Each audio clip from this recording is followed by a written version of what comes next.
자, 오늘 우리에게 주신 하나님 말씀은 신약 성경 173면에 있는 요한복음 14장 25절로 31절 말씀입니다.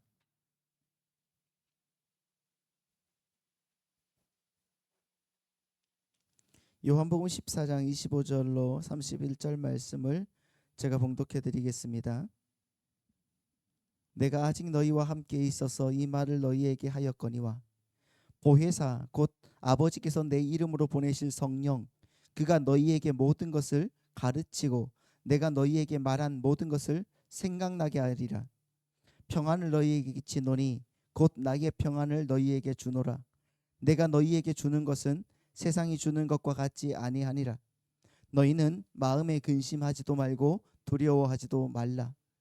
내가 갔다가 너희에게로 온다 하는 말을 너희가 들었나니 나를 사랑하였더라면 내가 아버지께로 감을 기뻐하였으리라.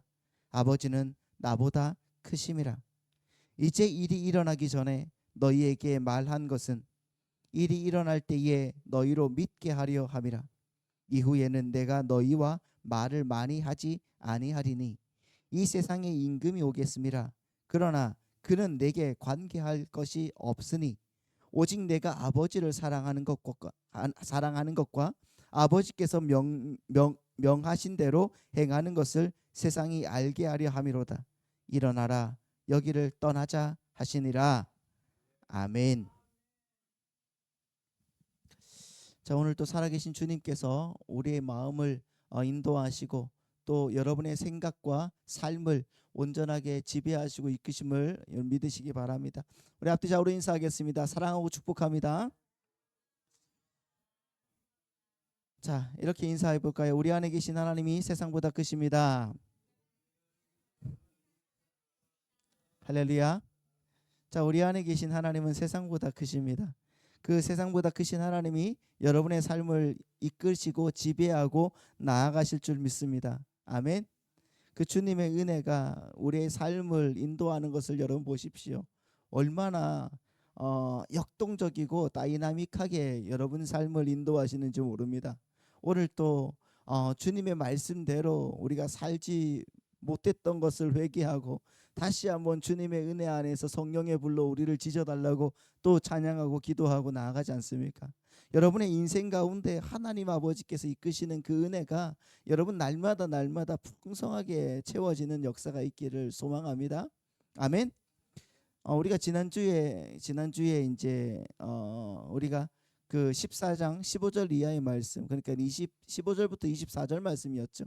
이 말씀을 보면서 주님을 사랑하는 자들이 받게 될 놀라운 복에 대해서 우리가 생각을 했었습니다. 주님을 사랑하게 될 자들에 대한 놀라운 복.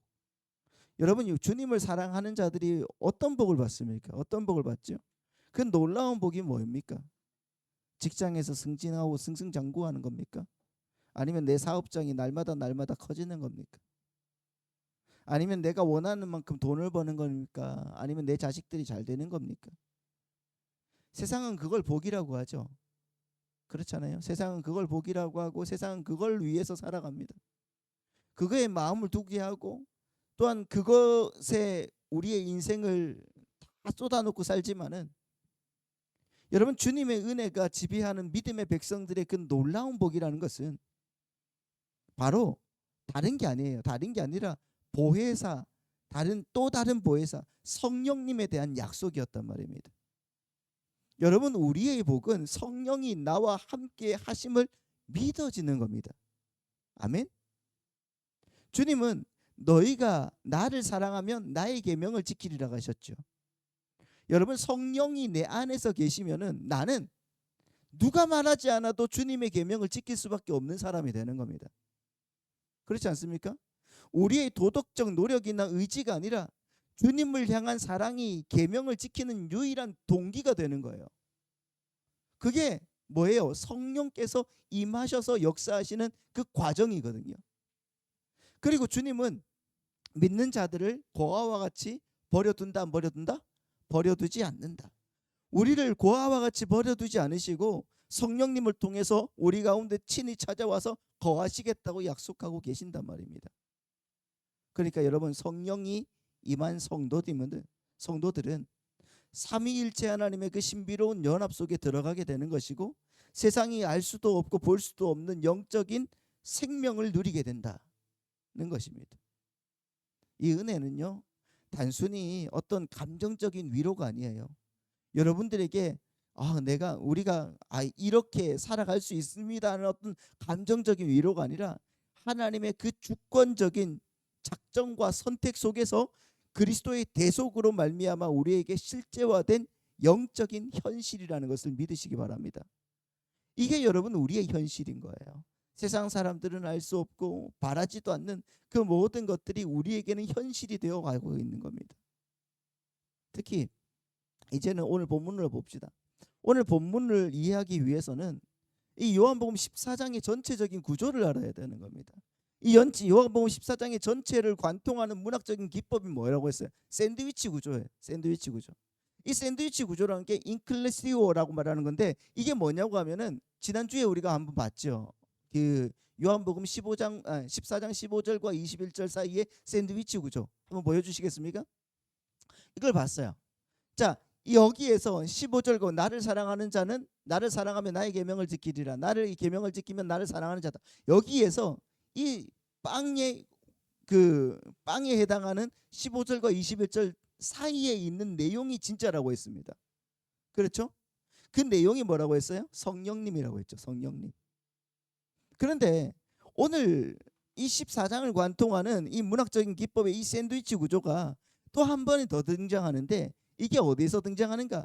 14장 1절부터 1절과 27절에서 같이 등장하는 거예요. 한번 보겠습니다. 14장 1절에서 보시면은 너희는 마음에 근심하지 말라 그러고 있죠. 주님께서 우리에게 뭐라고 한다고요? 너희는 마음에 근심하지 말라. 그리고 27절에서 그럽니다. 평안을 너희에게 주노니 곧 나의 평안을 너희에게 주노라. 내가 너희에게 주는 것은 세상이 주는 것과 같지 아니하니라. 다음에 뭐라고 있습니까? 시작. 너희는 마음에 근심하지도 말고 두려워하지도 말라. 이렇게 말하고 있습니다. 그러니까 전체적인 구조는 근심하지 말라. 근심하지 말라 속에 뭐가 있다는 거예요? 나의 계명을 지키는 자가 있는 거고 그 안에 뭐가 있는 거예요? 성령이 있다는 거예요. 보혜사 성령이 들어가 있는 거예요. 그러니까 이 근심하지 말라는 이 엄미한 명령 사이에 보혜사 성령에 대한 긴 교훈을 왜 집어넣으셨을까? 왜 집어넣었을까요? 그것은 제자들이 당면한 그 십자가의 공포와 그 인생의 그 근심을 해결하기 위한 유일한 해결 열쇠가 바로 뭐라는 거예요? 보혜사 성령 하나님의 임재밖에 없다는 것이기 때문입니다.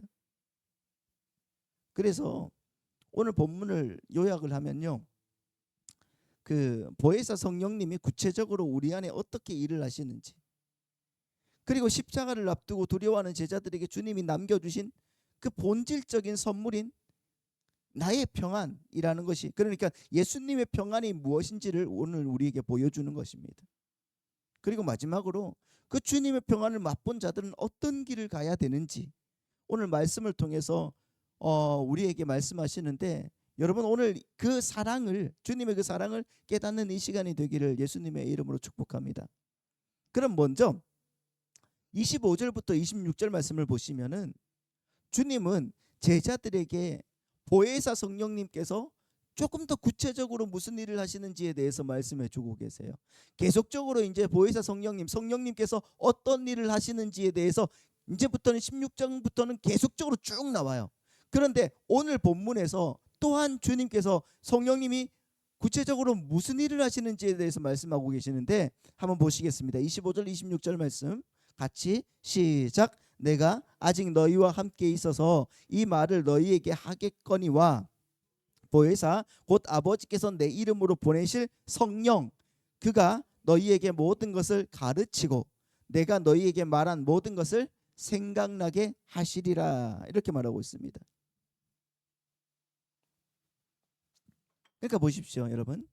지금 예수님이 3년 동안 함께 생사고락을 함께 했던 제자들에게 뭐라고 했냐고 하면은 그 13장으로 돌아가면은 나 이제 곧 십자가에 가서 죽을 거야. 그렇게 말씀하셨죠. 나는 곧 죽을 거야. 그렇게 생사고락을 같이 했던 제자들에게 이제 곧 나는 죽을 거야. 그러니까 제자들이 뭐라고 하면 어떻게 해야 합니까? 그 말을 들은 제자들은 깊은 슬픔과 크게 혼란에 빠져 있었습니다. 눈앞이 캄캄했을 거란 말이에요. 그때 주님은 낙심한 제자들에게 결정적인 약속을 하시는 겁니다. 그러니까 지난주에도 말씀을 드렸지만은 누구를 약속하신 거예요? 보혜사 성령 하나님을 너희에게 보내줄 거야 라고 말씀하십니다. 십자가에서 돌아가시고. 이 보혜사라는 말은 헬라말로 파라클레토스, 다 아시죠? 파라클레토스, 파라 곁으로, 곁에, 클레토스 부름을 받은 자. 그래서 도움을 주거나 변화하기 위해서 곁으로 부름받은 자예요. 그렇죠? 즉 이 말은 법정 용어예요. 법정 용어로. 법정 용어로는 변호사나 위로자의 뜻을 가진다고 말씀을 드렸습니다. 그러니까 많은 사람들이 생각하는 것 같이 여러분 우리가 성령님을 뭐라고 생각합니까? 우리가 어떤 성령님을 어떠한 능력이나 우리의 병을 치료해주고 우리의 병이나 치료해주고 우리를 뭐 간지럼 태워서 웃게 만들어주시고 우리의 입에 뭐 거품을 물게 해주시고 아니면 우리의 몸에 전기나 아니면 오르게 해주는 그런 분이 아니란 말이에요. 그분은.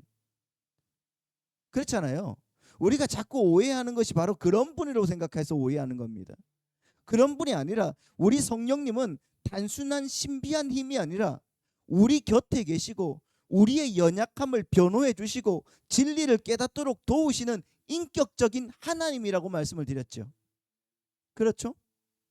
그런 의미에서 오늘 본문을 보시면은 주님이 이 보혜사 성령님의 사역을 크게 두 가지로 아주 구체적이고 깊이 있게 말씀을 해주고 계신단 말입니다. 첫째는 뭐였어요? 첫째, 한번 다시 한번 보여주시겠어요? 첫째는 너희에게 모든 것을 어떻게 한다? 가르쳐 주신다. 가르치신다. 여기에서 성령님이 모든 것을 가르치신다라는 것은 예수님의 가르침과 완전히 동떨어진 세상의 어떤 새로운 교리나 아니면 우주의 비밀을 가르쳐 주신다는 의미가 아니에요. 새로운 이론을 가르쳐 주겠다는 의미가 아니에요. 주님은 제자들은 주님과 3년 동안 함께 지냈죠. 그렇죠? 3년 동안이나 함께 지냈지만은 그때까지 영적인 눈이 어두워져 있었습니다. 그래서 주님의 십자가와 그 부활 그리고 주님의 나라에 대한 본질을 전혀 깨닫고 이해하지를 못하고 있었습니다. 그러니까 성령님이 오셔서 행하시는 가르침이라는 것은 어떤 것이겠습니까? 우리 인간의 지성이나 아니면 지적 탐구로는 도무지 도달할 수 없는 복음의 깊이와 하나님의 구원 작정을 성도들의 심령 속에 초자연적으로 깨닫게 하시는 영적 조명 사역인 거예요.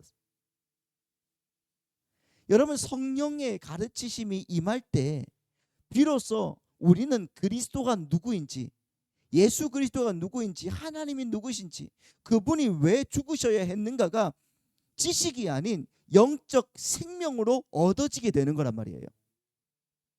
그러니까 여러분 그 성령은 우리를 어디로 가르치는 거예요? 성령의 은혜 가운데 정말 하나님의 그 말씀을 가르치고 우리의 삶을 인도하여 주신다는 것입니다. 믿으십니까? 두 번째로 내가 너희에게 말한 모든 것을 어떻게 하신다? 생각나게 하신다는 겁니다. 성령의 사역은. 보혜사 성령님은 내가 너희에게 말한 모든 것을 가르치고 생각나게 하신다. 여기서 여러분 생각나게 하신다고 해서 성령님을 뭐 어떤 기억력 좋게 만드는 그 인지적 조력자 정도로 생각하는 분들이 계시는데 그래서 성령님이 생각나게 하신다고 하잖아. 그러니까 너 성령님께 기도하고 열심히 공부해. 그럼 생각나게 하실 거야. 이러는 건 아니에요. 이러는 건 아니고 그러니까 성령님을 기억력 좋게 만드는 어떤 조력자 정도로 생각하는 분들의 생각은 아닙니다. 그게 아니라 여기서 생각나게 하신다는 것은 주님이 하신 그 말씀들 있죠. 그러니까 성경에서 나온 말씀들이 구약의 예언들과 어떻게 연결되는지 그리고 그것이 오늘날 살아가는 성도들의 삶에 어떻게 적용이 되는지 그 존재론적으로 깨닫고 기억하게 하시는 사역이란 말입니다. 그러니까 쉽게 생각해 보면 이런 거예요.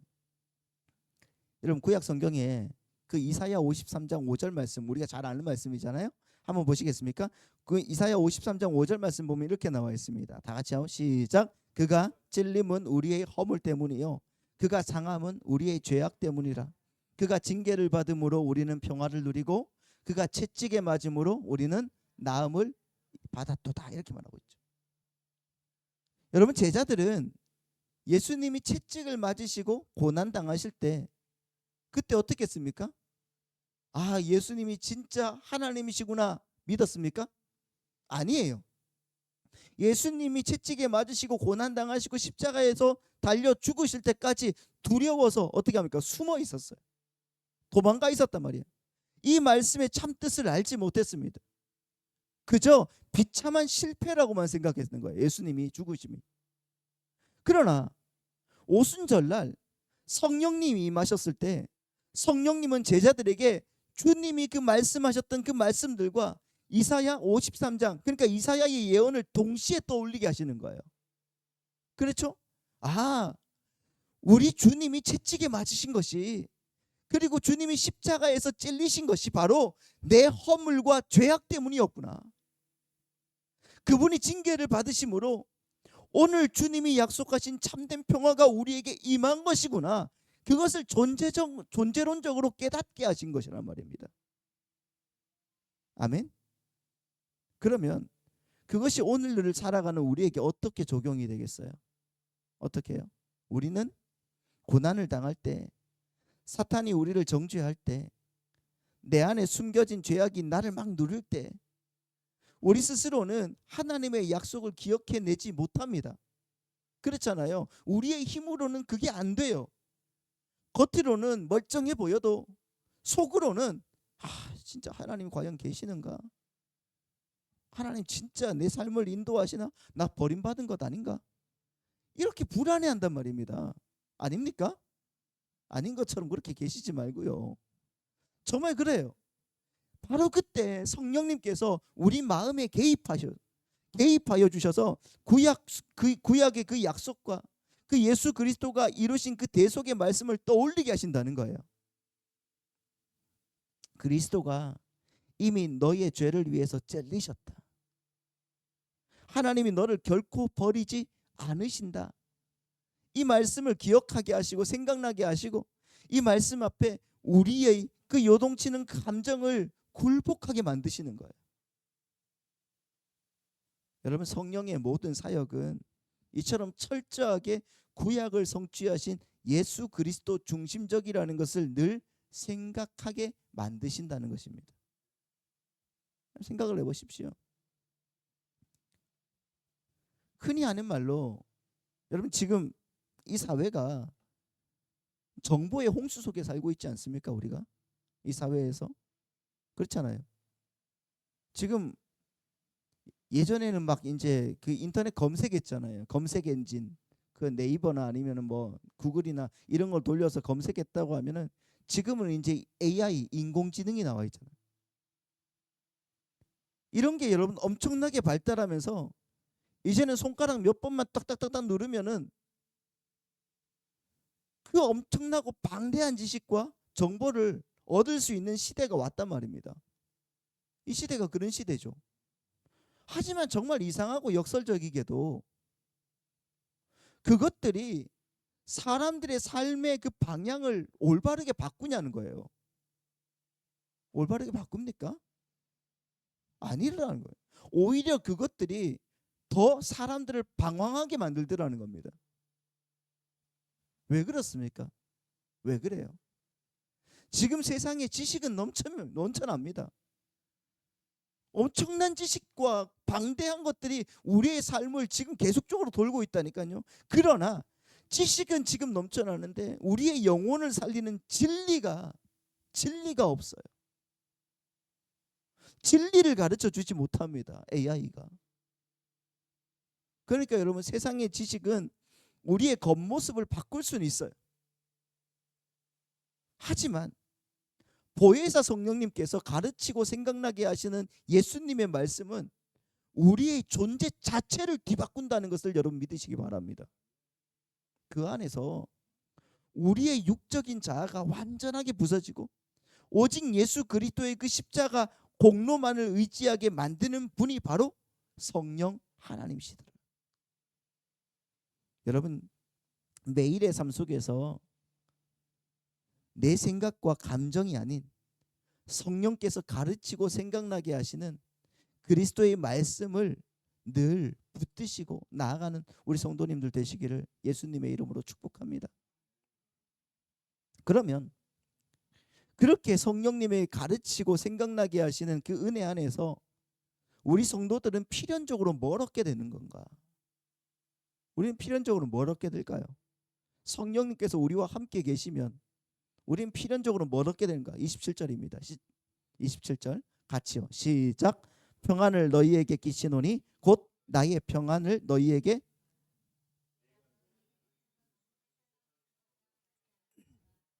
너희는 마음에 근심하지도 말고 두려워하지도 말라. 그러니까 성령의 가르침을 받은 성도들에게 주어지는 필연적 결과가 바로 뭐라는 겁니까? 평안이라는 거예요. 평안. 여러분 평안하십니까? 왜 아멘이야? 왜 장로님밖에 아멘을 안 해요? 여러분 평안하십니까?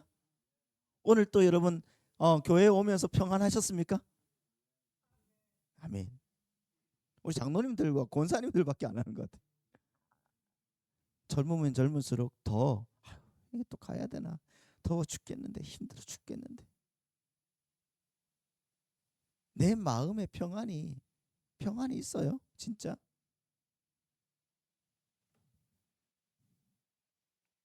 그러니까 성령의 가르침을 받은 성도들에게는 주어지는 필연적 결과는 평안인데,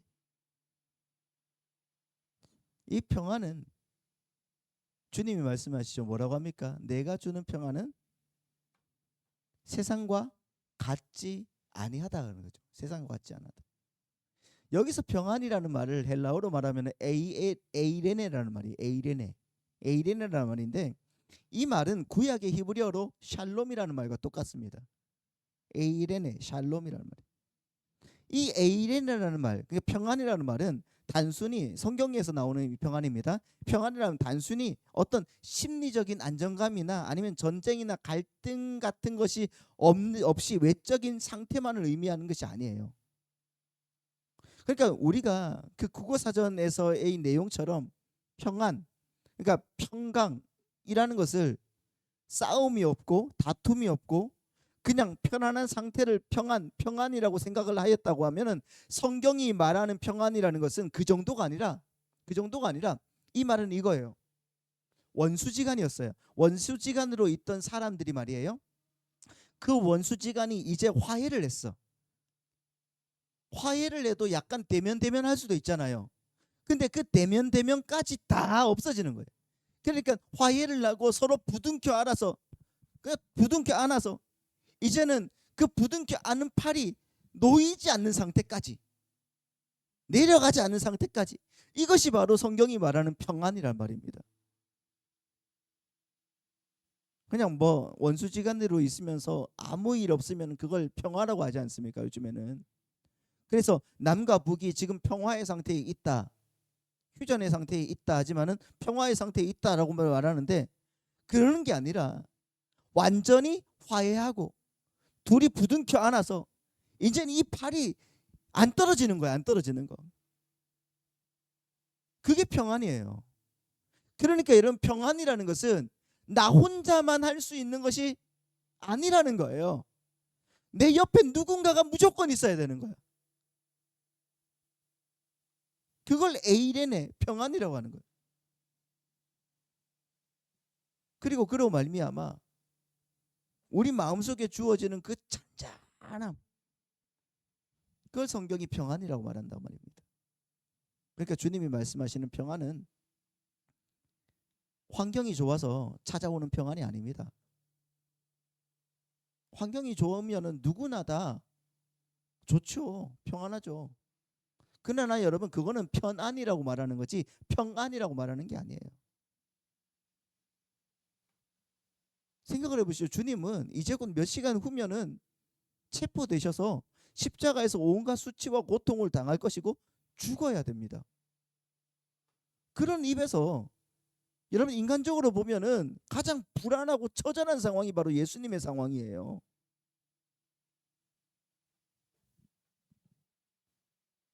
제 입장에서 보면은 그건 평안이 아닌 것 같아요.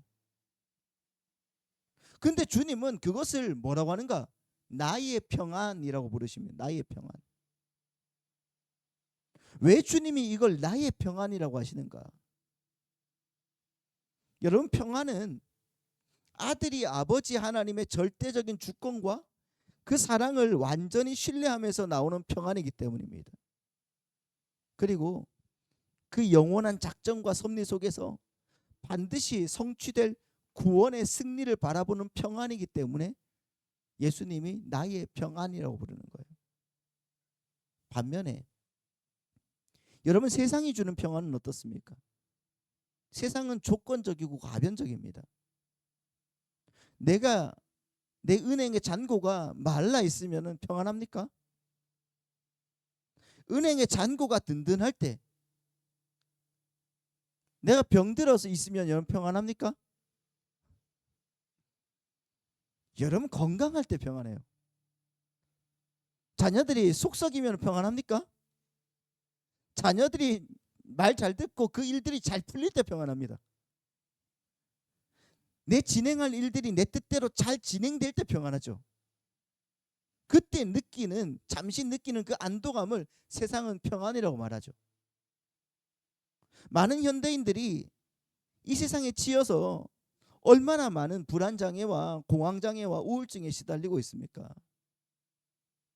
그때 세상은 야, 너 평안하기 위해서 명상도 좀 해보고 너 힐링을 하기 위해서 여행도 좀 해보고 자산 증식을 위해서 주식도 좀 해보고 여러 가지 좀 해봐. 그래서 평안을 얻으라고 말합니다.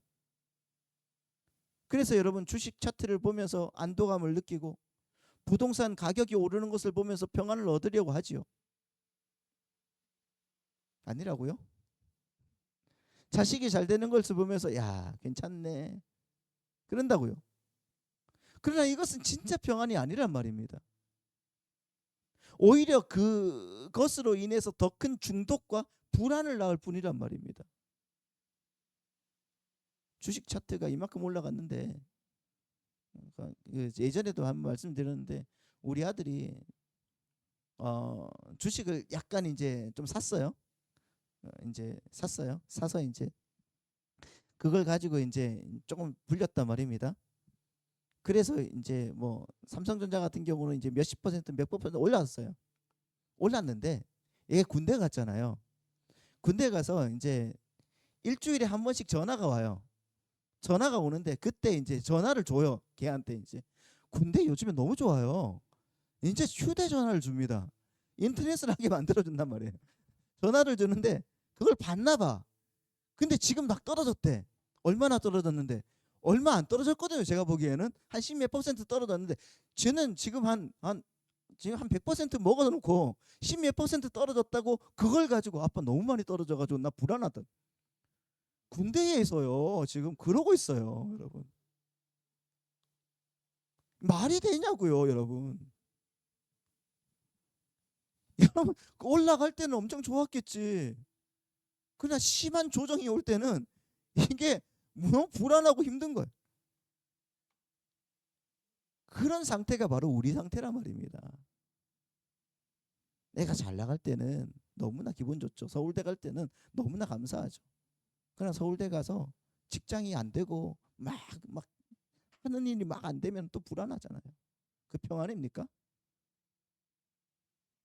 여러분 진짜 평안은 내 환경이 바뀌어서 나오는 게 아니라 예수 그리스도의 십자가로 인해서 내가 하나님과 화목하게 되었다는 그 사실을 성령 안에서 깨닫게 되었을 때 그때 찾아오는 거예요.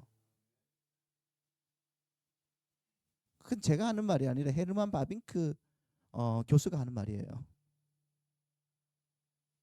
그러니까 예수 그리스도의 십자가로 인해서 내가 하나님과 화목하게 되었다는 사실을 성령 안에서 깨닫게 되는 믿음의 백성들 되시기를 바라고 축복합니다. 그래서 그 은혜 안에서 내 죄가 사해지고 내가 이제 하나님의 그 아들과 딸이 되었으며 내 모든 삶의 걸음이 하나님의 그 주권적인 손길 위에 있다는 것이 은혜 안에서 믿어질 때 우리는 폭풍우를 치는 바다 한가운데서도 잠잠하게 주님을 바라볼 수가 있게 되는 것입니다. 이게 평안이죠. 그러니까 이 평안 안에서 여러분의 심령을 잘 지키기를 예수님의 이름으로 축복합니다. 그리고 그 평안을 선포하신 예수님이 평안에 대해서 이제 뭘 해라고 하는가? 자, 28절 말씀을 보시겠습니다. 자, 28절 말씀을 보시면은 평안에 더해서 이제 또 뭘 해라고 하는가? 시작. 내가 갔다가 너희에게로 온다 하는 말을 너희가 들었나니 나를 사랑하였더라면 내가 아버지께로 감을 기뻐하였으리라. 나는 아버지는 나보다 크십니다. 이렇게 말하고 있습니다. 아버지는 나보다 크십니다. 오늘 말씀을 보시면은 예수님이 제자들에게 얘들아 내가 떠나는 것을 슬퍼하지 말고 도리어 뭐 해야 된다? 기뻐해야 되는 거야. 기뻐해야 된다. 왜냐하면 예수님이 아버지께로 가시는 것 자체가 구원 사역의 완성이고 성령을 보내주시는 조건이 되기 때문이라는 거죠. 근데 이 말씀에서 기독교 역사 속에서 수많은 논쟁을 낳았던 난해한 구절이 등장합니다. 이게 뭔가? 아버지는 나보다 크십니다 라는 말이에요. 아버지는 나보다 크십니다. 자, 이 말씀을 우리가 잘못 이해하면은 예수님이 하나님보다 능력이 부족하거나 아니면 어떤 신적 열등한 존재라고 오해하기가 쉬운 거예요. 그러나 이 구절을 바르게 이해하기 위해서는 여러분 우리가 삼위일체 하나님의 그 경륜적 질서에 대해서 이해를 해야 되는데 이 경륜적 질서, 이 말이 좀 어렵죠. 경륜적 질서라는 게 뭔가 쉽게 말씀을 드리면은 여러분 그 본질과 신성에 있어서 성부 하나님과 성자 예수님은 어때요? 완전히 똑같고 동등하십니다. 그게 맞아요? 그거예요. 삼위일체 하나님이잖아요. 똑같은 거예요. 그러니까 본질과 신성에 있어서는 성부 하나님과 성자 예수님은 완전히 똑같고 동등하세요. 그러니까 능력이나 영광에 있어서 누가 크고 누가 적다라는 것이 아예 그런 건 없단 말입니다. 하지만 인류를 구원하는 일, 즉 구원의 역사, 이것을 경륜이라고 하는 거예요. 구원의 역사를 경륜이라고 하는 거예요. 이 구원의 역사를 펼쳐 가실 때 삼위 하나님 사이에 아름다운 질서와 역할 분담이 있는 거예요. 자, 역할 분담이 있어요. 그 역할 분담이 있는데 첫 번째로 성부 하나님은 구원을 어떻게 합니까? 계획하시고 명령하시는 역할을 하시는 거예요. 창세전에 하나님께서 구원을 계획하시고 그러니까 명령하시는 역할을 하시는 겁니다. 두 번째, 성자 예수님은 그 명령에 따라서 이 땅에 인간의 몸을 입고 내려오셔서 십자가를 지고 복종하는 역할을 맡으신 거예요. 그렇죠? 그리고 성령 하나님은 그 예수님의 그 사역에 이제 이 땅의 모든 택함받은 백성들에게 찾아와서 그 사역의 그 열매를 맺게 만드시는 역할을 하시는 거란 말이에요. 따라서 오늘 본문 28절 말씀을 보시면은 아버지는 나보다 크시다는 이 말씀은 예수님이 하나님보다 격이 낮다는 뜻이 아니라 인간의 몸을 입고 구원 사역을 완성하기 위해서 자발적으로 아버지의 명령에 순종하는 종의 자리에 서 계시는 상태를 표현한 말씀인 거예요. 예수님이 죽으시고 부활하셔서 다시 아버지께로 가신다는 것은 이 낮아짐의 순종을 끝내고 원래 가지고 계셨던 하나님 아버지와 똑같은 본래의 영광스러운 자리로 복귀하신다는 뜻을 말하는 거죠. 그러니 주님은 제자들에게 내가 원래의 영광으로 돌아가서 구원을 완성하게 되니까 너희는 슬퍼하지 말고 기뻐해야 된다라고 가르치시는 거예요. 그리고 또한 29절 말씀을 한번 보십시오. 29절 말씀 보시면은 이렇게 나와 있습니다. 같이 시작. 이제 일이 일어나기 전에 너희에게 말한 것은 일이 일어날 때에 너희로 믿게 하려 함이다. 이렇게 말하고 있습니다. 일이 일어나기 전에 미리 말한 것은 일이 일어날 때 너희로 믿게 하려 함이라고 말씀하시죠. 이 말씀은 주님이 당하실 그 십자가의 죽음은 뭐라는 거예요? 로마 군병들이나 아니면 유대교 지도자들의 어떤 노략에 의해서 어쩌다 걸린 어떤 우연적 비극이 아니라는 거예요.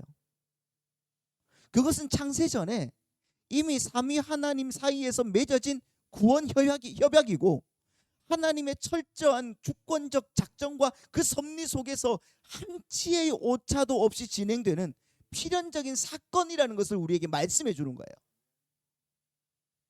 그러니까 우리는 여러분 생각을 해보세요. 종종 우리가 살아가면서 예기치 못한 고난을 당하지 않습니까? 고난을 만나요. 갑작스러운 질병의 그 어떤 진단을 받기도 하고 믿었던 사람들에게 배신을 당하기도 합니다. 그럴 때 우리는 흔히 하나님이 살아계신다면 어떻게 나한테 이렇게 할 수가 있어? 내가 헌금을 안 했어, 11조를 안 냈어, 아니면 교회를 안 나왔어, 아니면 뭐 사람들과 뭐 나쁘게 지냈어. 그렇게 여러분 절망할 때가 있단 말입니다. 근데 보십시오. 주님은 제자들에게 십자가라는 그 참혹한 사건이 일어나기 전에 미리 말씀하심으로 그 사건이 터졌을 때 주님이 말씀하신 대로 되는 거구나. 이것은 실패가 아니라 하나님의 계획이 성취되는 과정이었구나 라는 것을 믿게 하시는 것처럼 마찬가지로 여러분 우리의 삶에 찾아오는 그 거친 파도와 고난 역시 우리를 무너뜨리기 위함이 아니라 우리의 가짜 의존처를 다 끊어내고 오직 하나님 한 분만을 신뢰하게 만드시는 하나님의 신실하심을 다루시는 거예요. 우리가 역사의 주관자이신 하나님의 그 크심을 신뢰할 때 우리는 당장의 고난 앞에서도 절망하지 않고 믿음의 눈으로 최후 승리를 바라볼 수가 있는 것입니다. 그 믿음이 저와 여러분 우리 성도님들 가운데 임하기를 소망합니다. 그래서 그 믿음 안에서 사는 우리가 되기를 예수님의 이름으로 바라고 축복합니다. 그럼 마지막으로 그렇게 믿음이 허락된 자들에게 어떤 삶을 살게 하시는가? 30절입니다. 30절입니다. 같이요. 시작. 이후에는 내가 너희와 말을 많이 하지 아니하리니 이 세상에 임금이 오겠습니다. 그러나 그는 내게 관계할 것이 없으니. 예수님 뭐라고 하십니까? 이 세상에 임금이 오겠다고 말씀하십니다. 이 세상에 임금이 오겠다. 여기서 이 세상의 임금이라는 말은 공중 권세를 잡은 자, 곧 사탄을 의미하는 거예요. 가룟 유다의 마음속에서 역사하고 대제사장들과 로마의 권력을 움직여서 예수 그리스도를 십자가에 못 박으려고 달려드는 악의 세력들이 바로 이 세상의 그 임금이라는 말이에요. 그러나 여러분 주님께서 뭐라고 하십니까? 단호하게 선언하시는데 그러나 그는 내게 관계할 것이 있다 없다? 없다. 여기서 관계할 것이 없다라는 말은 헬라어로 우쿠 에케이 우덴이라는 거예요. 우쿠 에케이 우덴. 이 말은 직역을 하면 이거예요. 직역을 하면 그는 내 안에서 아무것도 소유하고 있지 않다는 말이에요. 그는 내 안에서 아무것도 소유하고 있지 않다. 즉 그가 나를 정죄하거나 지배할 어떤 법적 권리나 근거가 전혀 없다는 말입니다.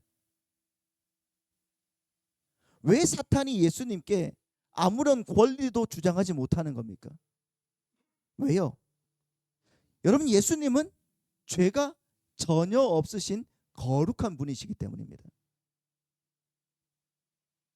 사탄이 인간을 지배하고 사망의 권세로 위협할 수 있는 유일한 무기가 뭡니까? 죄예요. 그래서 죄가 있어야 정죄가 가능하게 되는 거고 죄가 있어야 죽음의 종노릇을 시킬 수가 있는 것인데 예수님에게는 사탄이 물고 늘어질 죄의 덜미가 단 하나도 없더라는 겁니다. 그렇다면 죄가 없으신 주님이 왜 십자가에서 죽어야 했습니까? 왜요? 사탄의 권세에 져서가 아니죠. 31절입니다. 오직 하나예요. 자, 시작. 오직 내가 아버지를 사랑하는 것과 아버지께서 명령하신 대로 행하는 것을 세상이 알게 하려 함이로다. 이렇게 말하고 있어요. 주님의 십자가 죽음은 사탄에게 패배한 죽음이 아니라 아버지 하나님의 구원 명령에 온전히 복종하시는 자발적인 순종의 제사였다는 것입니다. 주님은 친히 우리의 죄를 짊어지시고 율법의 요구를 온전하게 성취함으로 말미암아 사탄의 머리를 깨뜨리시고 우리를 사탄의 정죄로부터 영원하게 해방시켰다는 것을 믿으시기 바랍니다. 오늘날 세상은요, 기독교를 향해서 조롱하고 성경의 절대적 어떤 진리를 타협하라고 압박합니다. 그래서 여러분, 포스트 모더니즘이나 아니면 다원주의 같은 것들이 우리에게는 절대적인 진리가 없다고 계속적으로 속삭여요.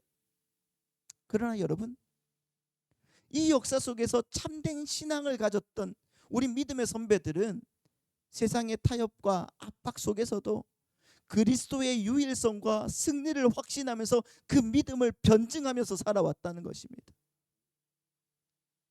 세상의 임금이 아무리 강해 보이지만, 악의 세력이 아무리 승리하는 것처럼 보이지만, 그들은 이미 십자가에서 무장해제당한 패배자들에 불과하다는 것을 믿음의 눈으로 볼 수 있는 축복이 있기를 바랍니다.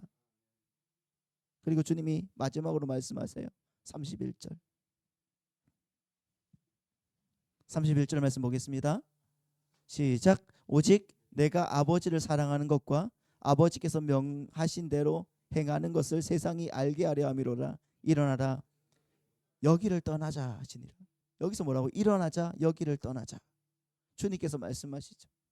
이 말씀은 제자들을 재촉해서 십자가의 자리 겟셋마네 동산으로 걸어가는 주님의 위대한 선언이란 말이에요. 도망치는 것이 아니에요. 일어나자, 일어나라, 떠나가자. 이 걸음은 아버지를 사랑하기에, 그리고 택하신 자기 백성을 사랑하기에 죽음의 자리로 당당히 걸어가시는 책임 있는 사랑의 걸음걸이였습니다. 그렇다는 것은 우리 역시도 마찬가지죠. 이 세상 속에서 죄와 싸우며 나의 자아가 부서지는 그 고난의 자리를 통과해야 된다는 것을 의미합니다. 여러분, 이 통과하는 자리에서 두려워하거나 낙심하지 마십시오. 세상 임금은 우리 안에서 아무런 권리도 주장할 수가 없습니다. 왜냐하면 우리는 이미 예수 그리스도와 연합해서 그분의 의로우심을 덧입었기 때문입니다. 주님과 함께 일어나 그 대속의 은혜를 확신하면서 세상 속으로 당당히 순종의 걸음을 걸어 나가시는 우리 성도님들 되셔야 될 줄 믿습니다. 사랑하는 성도님들, 우리는 오늘 이 말씀을 통해서 우리 마음의 근심을 해결하는 유일한 답이 뭔가? 보혜사 성령 하나님의 임재라는 것을 확인했습니다. 그 성령님은 지금 또 우리 곁에서 구약의 오랜 예언들을 조명해 주시고 예수님의 대속의 진리를 깊이 가르쳐 주시고 고난 중에서도 주님의 약속을 생각나게 하신다고 말씀했습니다. 비록 세상은 끊임없이 우리를 흔들고 불안하게 만들지만 성령님은 세상이 줄 수 없는 하늘의 평안, 할렐루야, 그 에이레네로 우리의 마음과 생각을 지키신다고 말씀하셨어요.